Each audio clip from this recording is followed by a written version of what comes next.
All right, guys. It is 3:30. It is Monday, November 3rd. Time to wrap it up. And we are right back to the middle of the range. Started off to the upside, had a pretty good move to the upside. We started this whole trading day range bound, and so far it's been range bound. We had a little strength in the morning. We got some selling going into the afternoon, midday, or mid-morning, I should say. And then we kind of ground back, right back to the kind of starting point. So that's where we are. We are definitely in stage 3 right now, building value.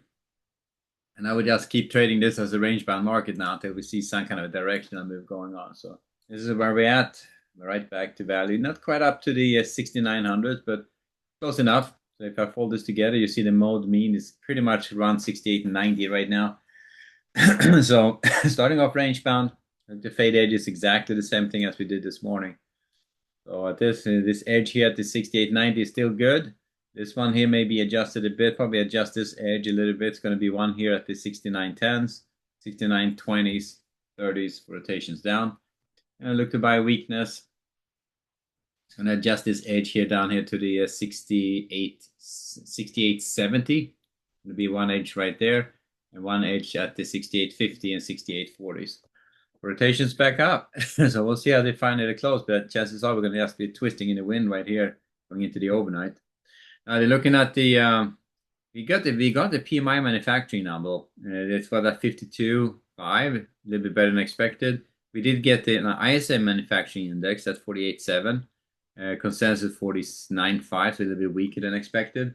And but the construction spending number did not come out, so it seems to be a mixed bag what comes out and what doesn't. Yes, I had to pay attention to the news, at least the scheduled news. Tomorrow we get international trade at 8:30, factory orders and job openings at 10. Let's see which one comes out or not. And remember, Friday we have employment situation, which is not going to be there. So this is in the second employment situation report we're going to be missing. Anyway, so that's what we got going into on the news side of things. So range bound ES going into the overnight. Looking at the Nasdaq and the bonds, I did a couple of more bond and Nasdaq trades actually going into. I had one on the way up here when they were trading. They were down here at the support there at 26,000. Then it was grinding all the way back here, and I was looking for a JK failure. They started failing a little bit earlier, so I was watching it and say, okay, fine. So we're down here, a little bit of weakness on the tablet, and so I got long here on that trade. That was reasonably aggressive against this support area, the 130s. So 130 is going to be pretty close to this support area, and the trade was really a rotation back up again. They did not work out. It did not give me a shot of getting out of it, so I just ended up with a $30 loss on that one. Then I tried another trade, a short trade on the way down because they were really moving on the down. This was the second impulse lower. I hopped on the short trade.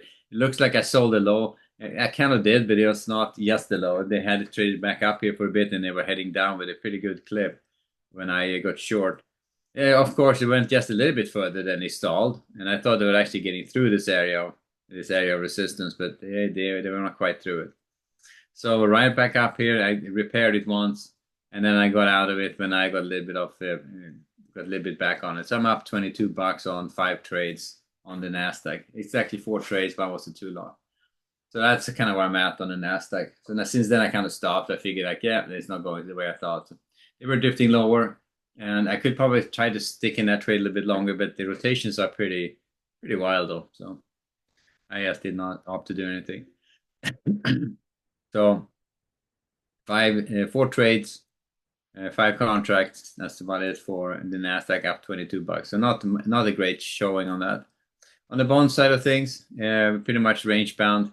They were back, and they've been just going back and forth here. So if you want to sit in the bonds and wait, that's twisting in the wind for a bit. Yeah, you can do that, but it is a slow moving market. And I would trade it range bound. I would keep a slight bias to the downside. I would look to sell against that edge 06s and the 10s, that in that mode here from the overnight.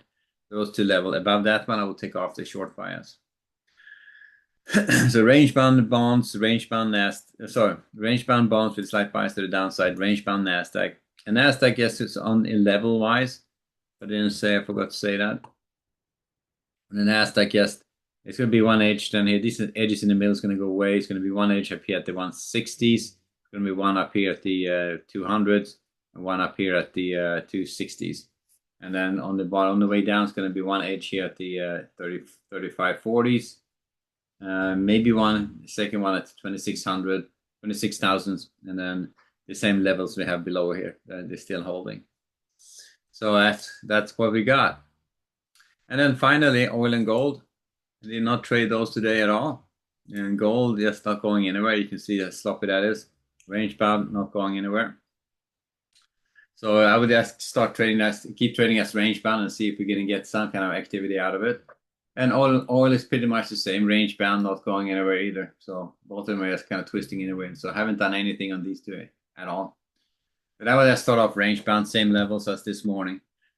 So look to buy gold at the 4,002s,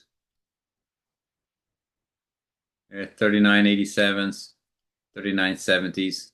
Look at the sell strength. It's going to be one edge up here at the 4,036s and one here at the 4,045s for rotations back down. There you have it on gold. And oil is the same. Sell strength up to that 61.40s and buy weakness down to the 60.50s. And let's see if it's going to trade out of that range. But both of them are range bound going into the overnight.